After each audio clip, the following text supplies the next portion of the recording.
One of the difficult aspects about studying slavery is the sources we have often only reveal one perspective, the perspective of a white slave master.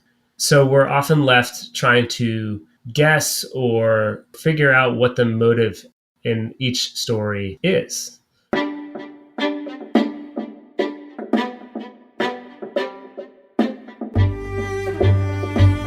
I'm Brandon Dillard, and I'm the manager of historic interpretation at Monticello. I'm Holly Halliniewski, and I'm a tour guide at Monticello. And you're listening to In the Course of Human Events. My name is Steve Light, and I am the manager of house tours at Thomas Jefferson's Monticello. The story I want to talk about today is about an enslaved man named York who broke into Thomas Jefferson's private bedchamber.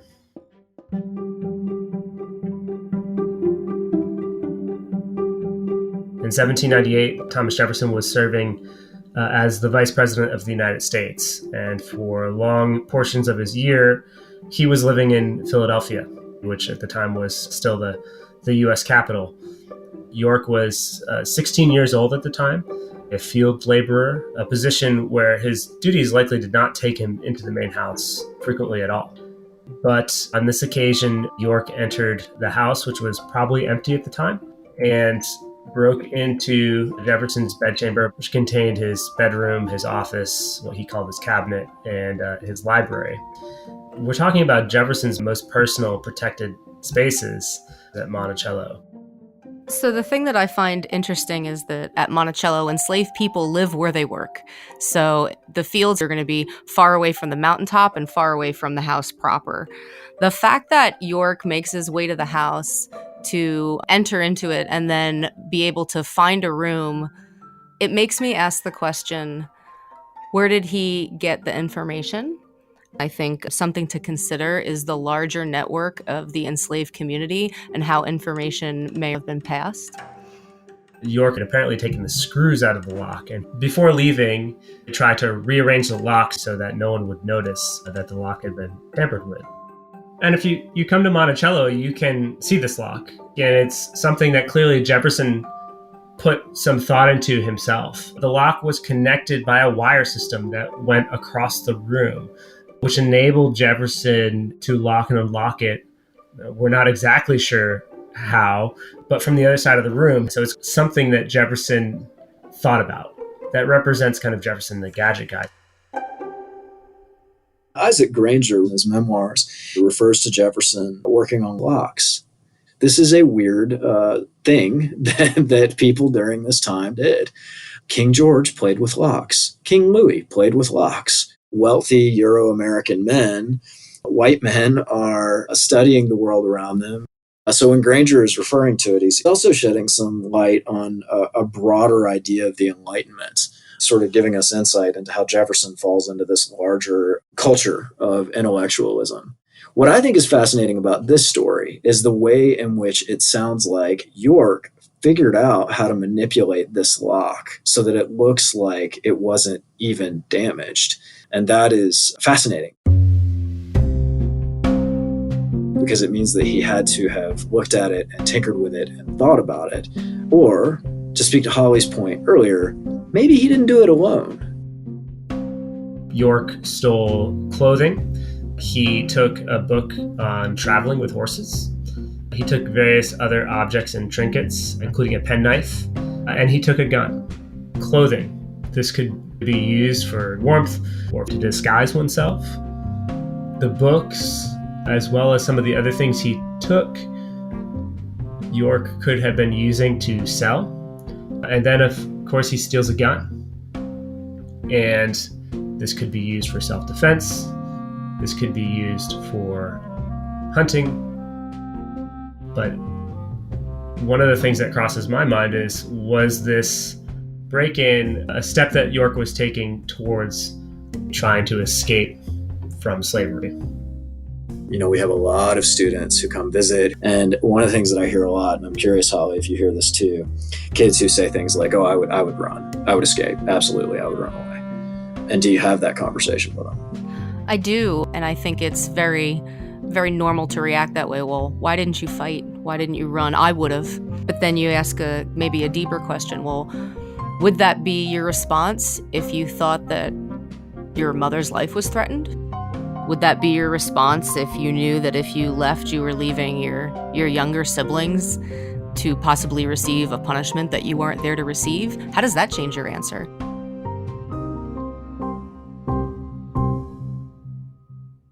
We don't have an account about this incident from York himself, but we do know that York's life was about to change. He had just been promised as a wedding gift. Just a few months before this break-in occurs at Monticello, Thomas Jefferson's daughter, Maria Jefferson, married a man named John Wales Epps. And as part of that wedding, Jefferson provided a dowry, including enslaved people. Enslaved people were treated as property. Property could be given away as gifts. York, along with his mother, Judy Hicks, and his father, a man named King, and some of his brothers and sisters, but not all of them, were going to a new plantation. York had a few younger brothers that Jefferson employed at Monticello's nailery shop, making nails, which was quite profitable. And so those younger brothers were not included as part of the dowry.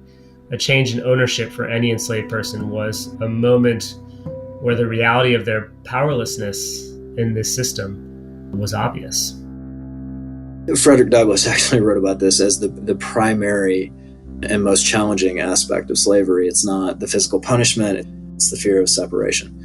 And so here we have in this story real insight into the most horrifying aspects of slavery. And yet we see this one young man, York, trying to navigate this system, trying to survive. And York is 16. He's a child by standards today, which is different than the world was 200 years ago. But the biology is the same as it is today, and that is to say that this is a young man who's living through his teenage years. And so not only that, but he's been brought up in this situation of continued exposure to trauma, both physical and psychological violence. And I think that the bigger question is, can a person who is enslaved steal something from someone who enslaves them? Like, what does that actually mean? Holly, what do you think? Like, talk to me about your thoughts on that. I think context is everything. The idea of stealing something at surface level is wrong. But if somebody's stealing bread and it's to feed their family, do you look at it differently? Right. And it begs the question, what is the theft? And so an act of material taking from someone who enslaves you, from someone who takes your life, I would question deeply how we can morally quantify that where there's such a gross imbalance of power.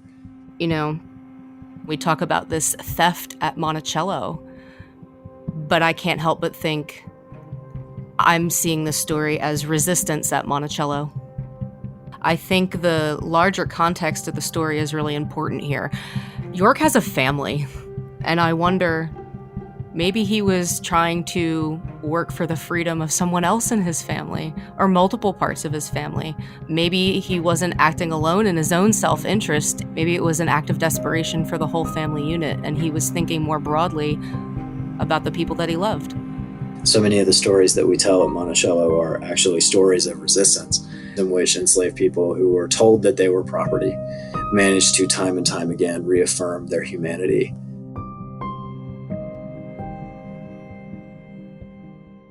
One of the interesting aspects of the story is that there is somebody who is in charge of watching after the house while Jefferson is away. And that individual was a man named Jupiter Evans. And Evans was also an enslaved person. Evans was born in 1743, the same year as Thomas Jefferson. He grew up as a childhood playmate of Thomas Jefferson. And as a young man, Evans was Jefferson's personal attendant. So Jupiter Evans is very closely connected to Thomas Jefferson. And when the family is away from Monticello, Evans is the individual charged with protecting the house, which is fascinating.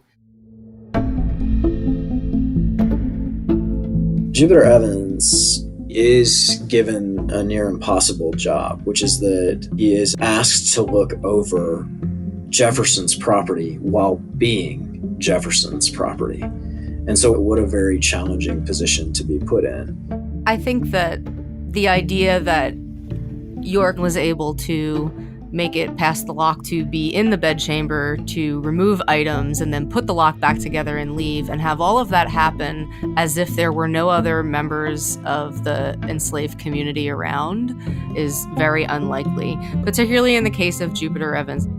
It's not that he would have had to have been there to open the door for York, but maybe he just looked the other way. And that's a big maybe. That's a huge maybe.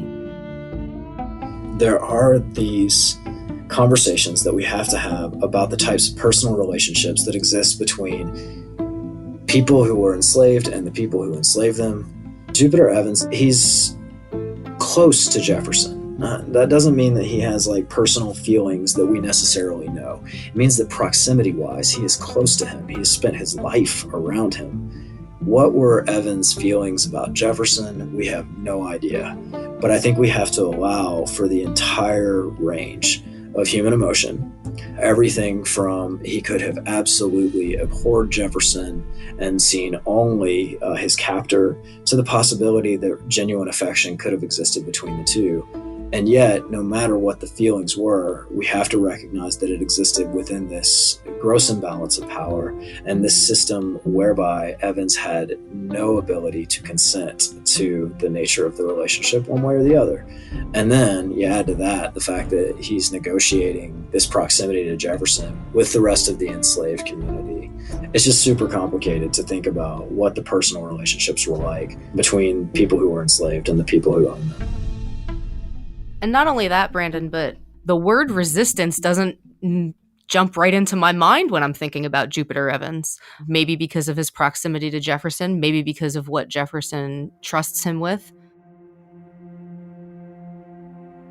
And yet, when you look at what we do know about Jupiter Evans, at the end of his life, there does exist what I would consider an act of resistance. I mean, Jupiter Evans is a man who's only ever lived in Virginia. His life with the Jefferson family is the only world he's ever known and operated in. And yet when he finds himself to be very sick, he doesn't seek out a white doctor. What he doesn't said is he travels over 20 miles to seek out a traditional African healer. Healing of his ancestors, of a place that he's never been but that he knows he's from. If we consider that Evans knows about a traditional African healer who lives more than 20 miles away, that means that a lot of people also know about that traditional healer, which means that there is this thriving culture outside of the dominant Euro-American culture that Jefferson belongs to. It's a form of resistance through cultural persistence, right? I mean, here's Jupiter Evans, who's a man who's never seen Africa, and yet he holds within him like the memory of a homeland that was left far behind.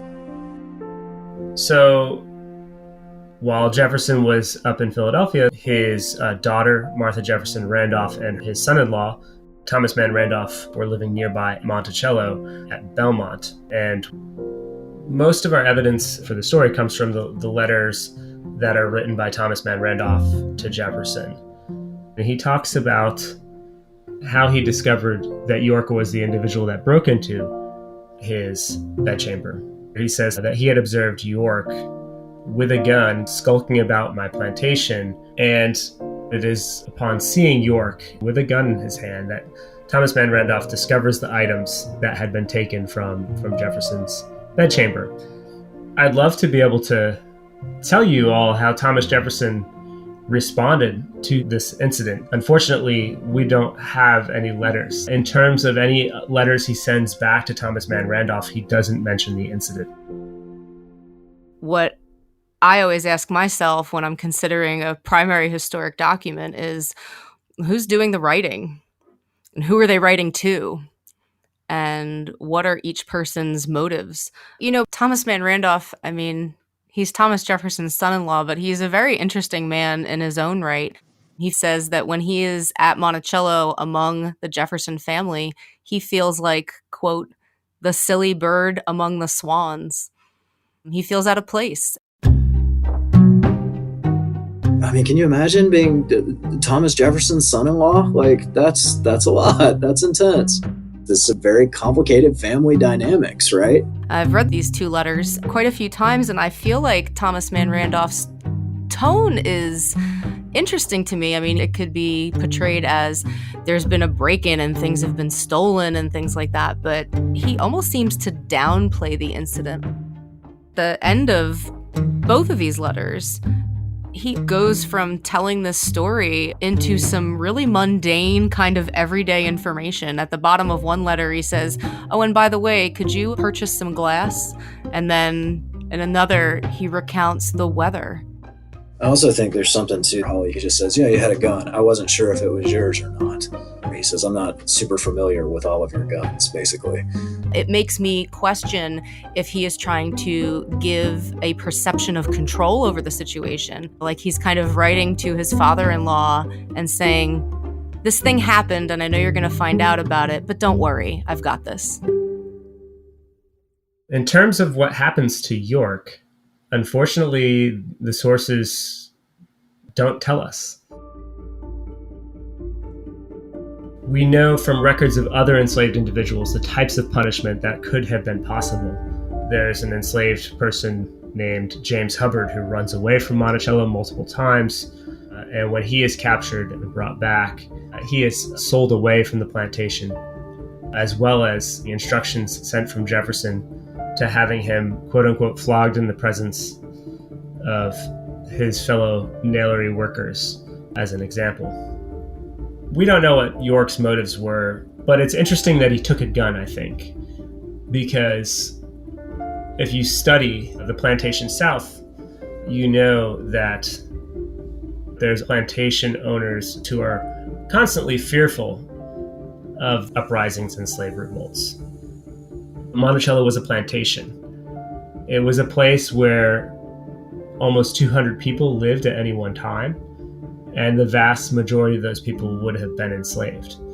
And I've had people ask me before on tours, why is there such a big lock there on Jefferson's door? And of course, the reality is that Jefferson is surrounded by people that he is forcibly enslaving, forcibly holding against their will.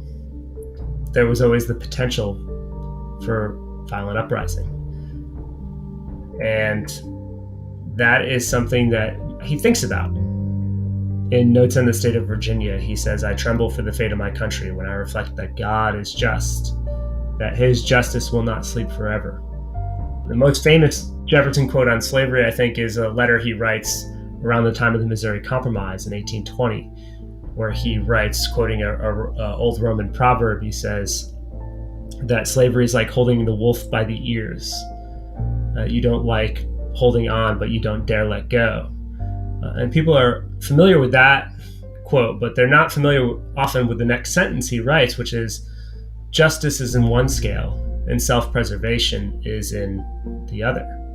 In one sense, people read that as Jefferson's wealth, that Jefferson's lifestyle is tied to slavery, this institution. But in another sense, he also could very well be referring to the idea that self-preservation is actually self-preservation, that without the institution of slavery, that there would be, in essence, a race war.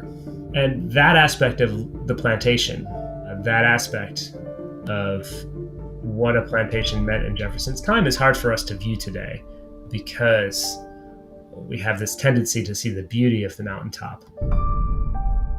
There's a lot to this story that is hard to look at, but so necessary to understand who we are today. York, he's a young black man with a gun, and he is treated a certain way by people with power. If the echoes of that are not clear, then we're not paying attention. And if we want to understand how we are still struggling with race and equity and justice, The only way to understand that is to look at the histories of the past. There's so much that these stories show us about where we've come from, and hopefully can teach us a little bit about where we might go.